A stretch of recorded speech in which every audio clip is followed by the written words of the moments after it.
Welcome to கலாஸ் கரி world. இன்றைக்கி நாம் பண்ண போகக்கூடியது வந்து இந்த மாதிரி நல்ல ஒரு ஆப்பம் தான் பண்ண போகிறோம். இது வந்து இன்ஸ்டன்ட் ஆப்பம். ஒரு 15 நிமிஷத்துலேயே நம்மளுக்கு இந்த மாதிரி ஆப்பம் பண்ணிடலாம். இந்த சைடெல்லாம் நல்லா சேர்ந்து நல்லா சூப்பராக கிடைக்கும். சாஃப்டாக வேணுன்னா உங்களுக்கு கொஞ்சம் கூட நேரமே வந்து நீங்கள் எடுத்தீங்கன்னா கொஞ்சம் கூட சாஃப்டாக இருக்கும். இல்லை உங்களுக்கு இந்த மாதிரி சைடெல்லாம் சோப்பாக இருக்கணும்னா இந்த மாதிரி நீங்கள் கொஞ்சம் நேரம் கூட போட்டு அப்படி இதை எடுத்துக்கலாம். ஓகே, அப்போ இந்த மாதிரி ஆப்பம் பண்ணுறது எப்படிங்கிறத பார்க்கலாம் வாங்க. அப்போ இன்றைக்கி நாம் அந்த இன்ஸ்டன்ட் ஆப்பம் பண்ணுறதுக்காக 1 கப்பு அந்த ரைஸ் ஃப்ளோர், அதாவது நம்ம அரிசி பொடிச்சு வறுத்து வச்சுருப்போமே, கடையிலலாம் நம்ம இடியாப்பத்துக்கு எல்லாம் வாங்குவோமே, அந்த மாவே போதும். ஓகே, அது வந்து 1 கப் எடுத்துருக்கிறேன். எல்லாமே இந்த கப் எடுக்கணும் அப்படிலாம் கிடையாது. நீங்கள் ஒரு டம்ளருக்கோ ஒரு பவுலுக்கோ எதுக்கு வேணாலும் எடுத்துக்கலாம். ஆனால் அந்த மெஷர்மெண்ட்டு கரெக்டாக போட்டுக்கோங்க. இப்போ 1 கப்பு நான் வந்து அரிசி மாவு மிக்ஸி ஜாரில் போடுறேன். அப்புறம் வந்து அதுக்கு 1/2 கப்பு ரைஸ் வந்து உங்களுக்கு ஒயிட் ரைஸும் எடுத்துக்கலாம், இந்த மாதிரி ரெட் ரைஸும் எடுத்துக்கலாம். எது எடுத்தாலும் பிரச்சனை இல்லை. 1 கப்புக்கு 1/2 கப்பு ரைஸு, அப்புறம் வந்து 1/4 கப்பு துருவின தேங்காய். அது வந்து கொஞ்சம் குமிச்சு எடுத்துருக்கிறேன். அது நல்லது தான், அது போட்டால் அப்படி. ஓகே, அப்போ மெஷர்மெண்ட் இந்த மாதிரி நீங்கள் எடுத்துக்கிட்டேன்னா உங்களுக்கு இப்போ நீங்கள் 1 டம்ளருக்கு எடுக்கிறதா இருந்தால் 1 டம்ளர் மாவு, 1/2 டம்ளர் ரைஸு, 1/2 டம்ளர் 1/4 டம்ளர் தேங்காய் அப்படி எடுத்துக்கலாம். இதில் வந்து உங்களுக்கு விருப்பம் இருந்தால் 1 டீஸ்பூன் சுகர் சேர்த்துக்கலாம். விருப்பம் இருந்தால் சேர்த்தா போதும், இல்லைன்னா நீங்கள் அவாய்ட் பண்ணிடலாம். ஓகே, ஒரு 1/4 டீஸ்பூன் ஈஸ்ட்டு சேர்க்கணும்.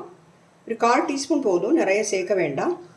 பாருங்கள், ஒரு 1/4 டீஸ்பூன் ஈஸ்ட்டு சேர்த்துக்கலாம். இன்ஸ்டன்ட் ஈஸ்ட் தான் இது. இந்த மாதிரி அப்பம் பண்ணும்போது இந்த இன்ஸ்டன்ட் ஈஸ்ட் தான் நல்லாயிருக்கும். அது கூட வந்து ஒரு 1/2 டீஸ்பூன் உப்பு சேர்த்துக்கலாம். ஈஸ்ட்டு வந்து கூட வேண்டாம், கூடி போண்டாம். ஏன்னா அந்த ஈஸ்டோட அந்த ஸ்மெல்லு வந்து அப்படி இருக்கும். அதனால் இப்போ வந்து நாம் 1 கப்பு மாவு எடுத்துருக்குறோம். தண்ணி விட்டு இதை நல்லா அரைச்சி எடுத்துடலாம்.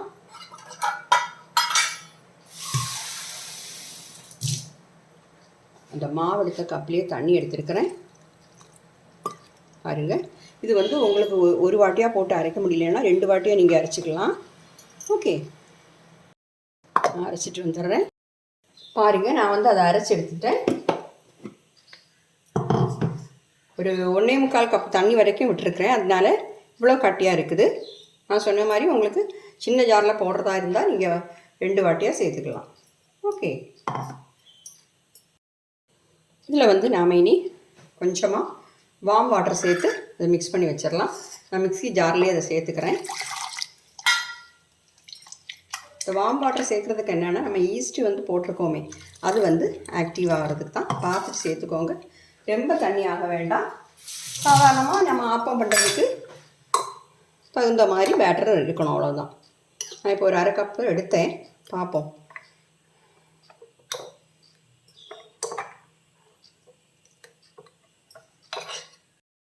பாருங்கள், இப்படி இருக்குது.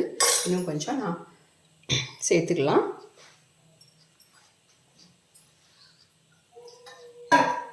1/2 கப்பும் கொஞ்சம் கூட சேர்க்குறேன். ஓகே, நீங்கள் பார்த்து இந்த மாதிரி கன்சிஸ்டன்சியில் கிடைக்கணும், அந்த மாதிரி சேர்த்துக்கோங்க. இது கரெக்டாக நம்ம மிக்ஸ் பண்ணி வச்சோன்னா வந்து நம்மளுக்கு அப்பம் பண்ணிடலாம், ரெடி ஆகிடும். ஓகே, இதில் நீங்கள் கவனிக்க வேண்டிய என்னென்னா, இந்த வார்ம் வாட்டர்னு சொன்னேனே, அது வந்து கொஞ்சம் நல்ல சூடாகிடக்கூடாது. அந்த தண்ணி வந்து சின்னதாக தான் சூடாகணும். முதல்ல நாம் அரைக்கிறதுக்கு வந்து ஆர்டினரி வாட்டரே நீங்கள் எடுத்துக்கோங்க, அது போதும். இப்போ வந்து வார்ம் வாட்டர் வந்து ரொம்ப சூடு கம்மியாக இருக்கணும், அவ்வளோதான். ஓகே, நல்லா சூடாகக்கூடாது. சூடானால் நம்ம ஈஸ்ட்டு வந்து ரொம்ப ஆக்டிவ் ஆகிடும். அதனால் நம்ம இப்போ எல்லாம் மிக்ஸ் பண்ணிட்டோம். இனி இதை மூடி வச்சுட்டு ஒரு 15 நிமிஷம், இல்லைன்னா ஒரு 1/2 மணி நேரம், டைம் இருந்தால் 1/2 மணி நேரம் வச்சுக்கோங்க, இல்லைன்னா ஒரு 15 நிமிஷம் வச்சுட்டு நம்ம ஆப்பம் பண்ணிட வேண்டியது தான். ஓகே, இப்போ பாருங்கள், நாம் இதை ரெஸ்ட் பண்ண வச்சு நான் வச்சு ஒரு 1/2 மணி நேரம் ஆயிடுச்சு. 15 நிமிஷத்துலேயே நம்ம பண்ணலாம், வேறு வேலைக்கு போயிட்டேனால. பாருங்கள், பார்த்திங்களா, இந்த மாதிரி மாவு நம்ம முதலே கரைச்சி வச்சதான். இனி தண்ணியெல்லாம் சேர்க்க வேண்டாம். நல்லா மிக்ஸ் பண்ணிவிட்டு நாம் ஆப்பம் பண்ணிட வேண்டியது தான். ஓகே, அதுக்காக நான் இரும்பு சட்டி தான் எடுத்துருக்கிறேன். இப்போ வந்து இது சூடு பண்ண வச்சுருக்கேன்.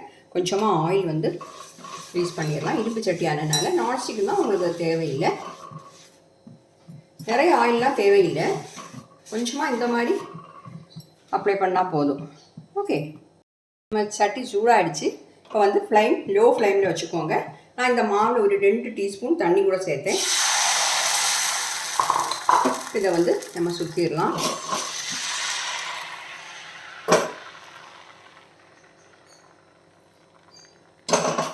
ஃப்ளேம் கம்மி பண்ணி வச்சுருக்கிறேன். பார்த்திங்களா, உடனே ஹோல்ஸாக வருது. மாவு வந்து கரெக்டான பதத்தில் இருக்குது. இப்போ வந்து மூடி வச்சிடலாம். திறந்து பார்க்கலாம். பாருங்கள், சைடெல்லாம் நல்லா செவந்து சூப்பராக இருக்குது.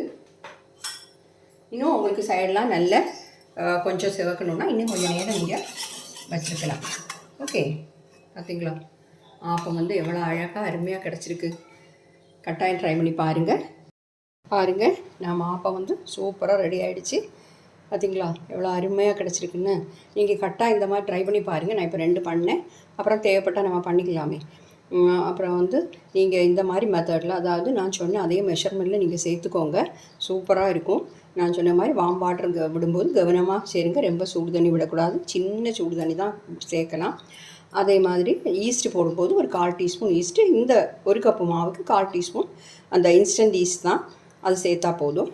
ஓகே, அருமையான அப்பம் ரெடி ஆகிடும். நம்ம வந்து அரிசி ஊற வச்சு அதை அரைச்சி வச்சு அதை புளிக்க வச்சு அடுத்த நாள் செய்கிறத விட இது வந்து ஒரு 15 நிமிஷத்துலேயே நாம் வந்து இந்த ரைஸ் ஃப்ளோர் நம்மள்ட்ட அரிசி மாவு இருந்துன்னா 15 நிமிஷத்துலேயே ஆப்பம் பண்ணிடலாம். ஓகே, ட்ரை பண்ணி பார்த்து உங்கள் ஃபீட்பேக்கை தெரியுங்க. என்னுடைய சேனல் வந்து கட்டாயம் சப்போர்ட் பண்ண மறந்துடாதீங்க.